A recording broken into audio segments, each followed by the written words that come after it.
Hey everybody, it's Jason Blaha here, and a lot of people want me to cover this.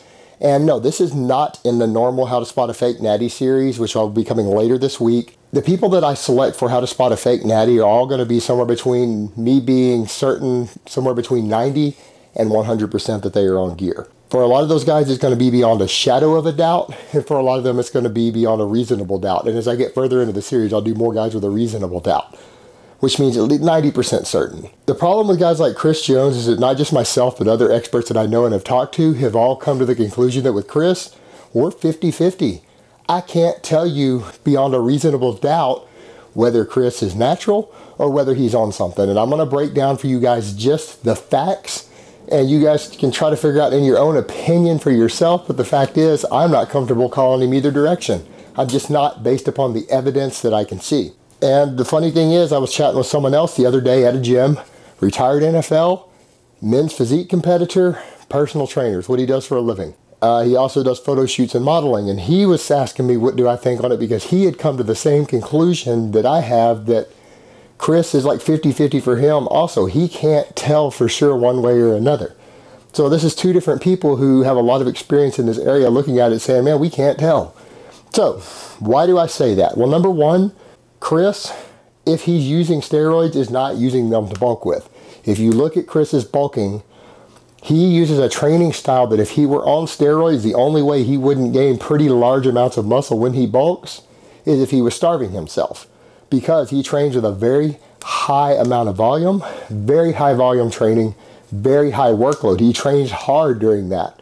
Normally, when you're on drugs, that produces phenomenal size gains. When Chris bulks, he ends up only gaining, after he bulks and then cuts back down, maybe a pound, maybe 2 pounds of muscle at the very most per year, if that. I don't even see differences after his bulks and cuts the last couple of years. He doesn't get any bigger as a result of the bulking. He just gains a lot of fat. So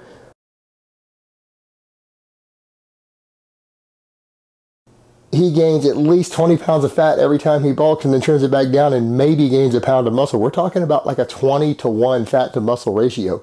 Normally when you bulk on steroids, you gain less fat.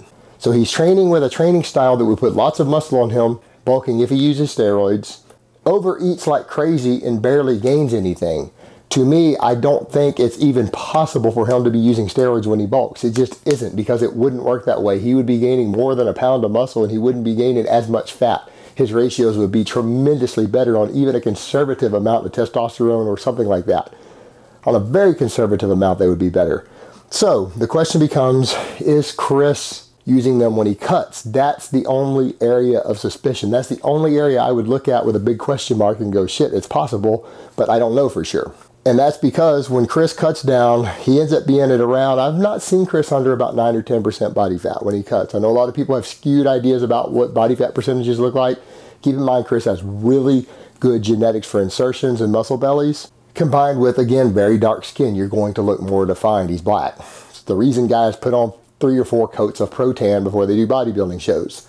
You combine all that together, and he's actually not going to be as lean as a lot of you guys think he is. Chris is about 10% in most of the photos I've seen him when he finishes a cut, about 10% body fat. He's sitting, I think, about 5'7", ends up cutting up about 185, 186. That puts his fat-free mass index above the 25 we look at for lean. It puts him up close to 26 usually, in the 26 range. Normally, that's a big red flag because he's over 25. But the thing is, he doesn't ever cut quite contest lean. The truth is, you see a lot of guys who might go up to 27 in the off season when they get fat, they're holding water, they bulk up, and when they cut to contest lean, they're down in the 24s, 24 and a half, 24, definitely under 25, even though they hit 27 before.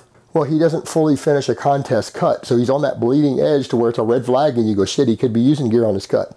He could be using something to hold on to the muscle mass, but it doesn't necessarily mean that it is steroids by default, because there are other drugs that can preserve muscle mass a little bit, maybe a little clenbuterol, that are helping him hold on to a little muscle as he gets to 10%, but if he were to cut to 6% body fat, he might drop down to a 25 fat-free mass index. It's hard to say until he does it, but yeah, because he holds on to that 26 still when he's hovering around that 10% mark, it's kind of like me going, well, is he using a little clen to cut? Is he using a small dose of steroids? Yeah, it's very possible, because he is holding on to muscle mass unusually well.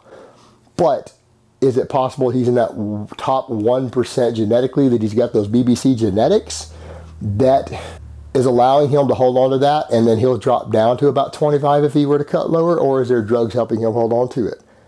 I don't know. I'm 50-50 on it. So either he is in the top 1% genetically and it's allowing him to get away with that, or he's using a conservative amount of drugs to help him with the cutting process. In my opinion, it's just too hard to call. And the same thing the other guy I talked to, who again does modeling himself, he looked at it and said, in his opinion, because the way Chris looks when he does photo shoots,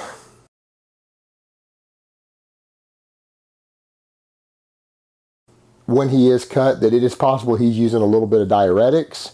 It's very possible he's maybe using a low dose of something to help him look a little harder, maybe a mild anabolic, not any of the stronger stuff. And he doesn't look like he's on tren or anything, but he could be using some of the milder stuff when he cuts down. But he's clearly genetically gifted, and it's just too hard to call looking at it.